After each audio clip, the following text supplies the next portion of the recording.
ایاک نعبد و ایاک نستعین۔ میرے پاکستانیوں، کل ڈاکٹر یاسمین جو کور کمانڈر کے اوپر حملہ ہوا تھا، جو گھر جلایا گیا تھا، اس کیس میں بری ہو گئی ہیں۔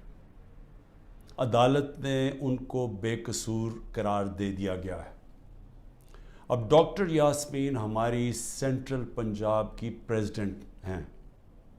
سینٹرل پنجاب کی پریزیڈنٹ جب بری ہو جاتی ہیں تو اس کا مطلب کہ یہ پارٹی پالیسی نہیں تھی، یہ جو جلائے گئے ہیں، وہ جو گھر جلایا گیا اور جدھر بھی 3-4 جگہ اور جو جگہیں جلائی گئی ہیں، یہ پارٹی پالیسی نہیں تھی، کیونکہ ڈاکٹر یاسمین تو پریزیڈنٹ ہوتے ہوئے انہوں نے پارٹی پالیسی بتانی تھی نا کیا ہے۔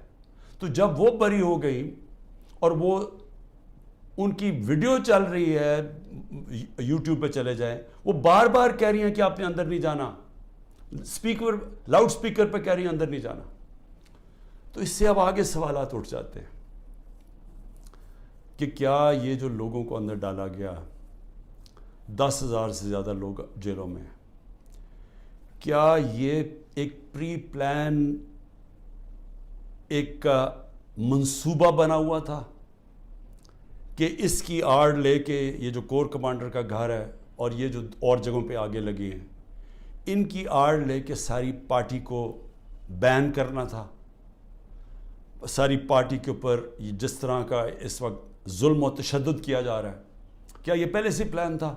اب تو یہ سامنے آ رہا ہے، یہ تو اب واضح ہو گیا ہے کہ اس کا مطلب کہ جو بھی کوئی کر رہا تھا وہ پارٹی پالیسی نہیں تھی، نہیں تو ڈاکٹر یاسمین بری نہ ہوتی۔ اور میرا 27 سال کی پولیٹکس میں چیلنج کرتا ہوں کہ کہیں بھی آپ جا کے مجھے یہ بتا دیں کہ میں نے کہا ہو کہ قانون سے باہر جانا ہے۔ پرامن احتجاج، دھرنا کرنا، لانگ مارچ کرنا، جب تک وہ پرامن رہے، یہ ہمارا حق ہے، یہ میرا آئین، میری کانسٹیٹیوشن مجھے یہ حق دیتی ہے اور یہ سب کو پاکستانیوں کو دیتی ہے۔ 3 لانگ مارچز ہمارے خلاف کی گئی، 3۔ بتائیں کتنی FIR کٹی، کتنے لوگوں کو کتنوں کے گھروں میں گھس کے ان کے دروازے توڑ کے اندر جا کے لوگوں کو جیلوں میں ڈالا گیا، کتنوں کی مار پٹائی کی گئی، کتنوں کے اوپر ٹیئر گیسنگ کی گئی۔ اور مجھے یہ بتائیں کہ اب جو ہمارے لوگوں کو اندر ڈالا ہوا ہے، کیا کوئی اس کے اوپر انڈیپینڈنٹ انکوائری ہوگی یا نہیں ہوگی؟ دیکھیں یہ ہو ہی نہیں سکتا، یہ دنیا کا قانون نہیں ہے کہ آپ ہی جج کریں، آپ ہی فیصلہ کریں سزا اور آپ سزا دے دیں، جج، جیوری، ایکسیکیوشنر۔ یہ تو دنیا میں کہیں بھی نہیں ہوتا۔ ہمیشہ جب کوئی انسیڈنٹ ہوتا ہے انڈیپینڈنٹ انکوائری ہوتی ہے۔ اور میں بار بار، میں جب سے جیل سے نکلا ہوں، میں نے چیف جسٹس کے سامنے مذمت کی اور میں نے تب بھی کہا کہ یہ ہماری کبھی پالیسی نہیں رہی۔ جو پارٹی الیکشن چاہ رہی ہے وہ انتشار نہیں چاہتی، کیونکہ انتشار تو وہ چاہ رہے ہیں جو الیکشن سے بھاگ رہے ہیں، اور یہ جو بھاگ رہے تھے الیکشن سے، یہ ساروں کی مل کے سازش تھی۔ دیکھیں اب پیچھے جائے نا، میں بیل پہ تھا، میں ہائی کورٹ کے اندر بیٹھا ہوا ہوں، مجھے کوئی میرے پر چارج بھی نہیں تھا۔ اسلام آباد جانے سے پہلے میں نے یہ کہا کہ اگر کوئی وارنٹ نکلی تو میرے سامنے رکھے، میں چپ کر کے ایکسیپٹ کر کے آپ مجھے جیل میں لے جائیں۔ یہ میں کہہ کے نکلا تھا۔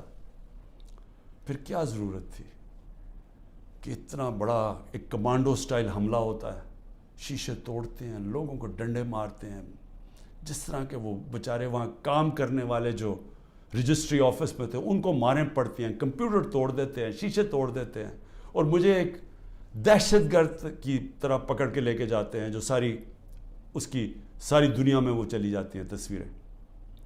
تو اس کا بعد تو رد عمل آنا تھا۔ تو اب میں یہ سوچ رہا ہوں کہ کیا یہ جان کے کیا گیا تھا؟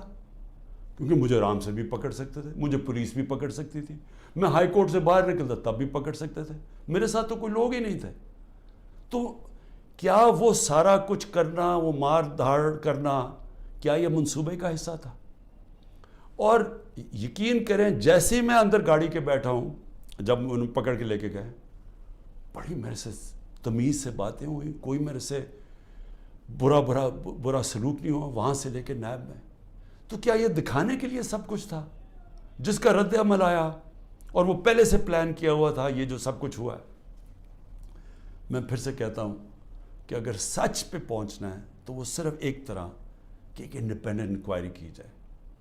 اور یہ جو ہوا ہے ڈاکٹر یاسمین کی جو بری کیا گیا، اور وہ ہونا ہی تھا انہوں نے بری، کیونکہ ان کی تو ویڈیو چل رہی تھی کہتے کہ اندر نہیں جانا آپ نے، اور روک رہی تھی لوگوں کو، تو اس سے تو بری ہونا تھا. لیکن یہ ہماری پریزیڈنٹ تھی سینٹرل پنجاب کی، سارا سینٹرل پنجاب ان کے نیچے تھا، تو جو بھی انہوں نے بولنا تھا وہ ہماری پالیسی تھی. تو ایک تو میں یہ آج کہنا چاہتا تھا کہ یہ ایک ایسی چیز ہوئی ہے کہ جو سب کو، جو ہمارے اوپر ساروں کو غدار بنا دیا، فوج کے دشمن بنا دیے، یہ سب کو آپ سوال پوچھنا چاہیے کہ اس کے پیچھے کون تھا. دوسری چیز، میں اپنے کارکنوں کی اب بات